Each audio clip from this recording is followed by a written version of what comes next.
Current ఉచితంగా ఇస్తామని హామీ ఇస్తున్నారు. 10,000 రూపాయలు పెన్షన్ ఇవ్వడానికి నేను ముందుకు వచ్చానంటే ఇంటింటికి మంచి వాటర్ ఇస్తాం. మా ఆడబిడ్డలకి స్మార్ట్ ఫోన్ ఇస్తున్నా. చదువుకునే పిల్లలందరికీ ల్యాప్టాప్ ఇస్తాను తమ్ముళ్ళు. ఉండే బెల్ట్ షాపులన్నీ రద్దు చేస్తాను. నేరుగా పోలవరం జిల్లానే ఏర్పాటు చేస్తా.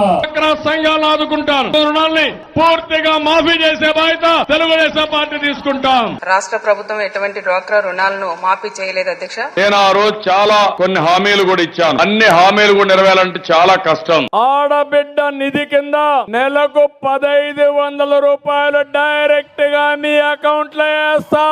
తల్లికి వందనం కింద సంవత్సరానికి ప్రతి ఒక్క బిడ్డకి 15,000 రూపాయలు ఇచ్చే బాధ్యత నాది.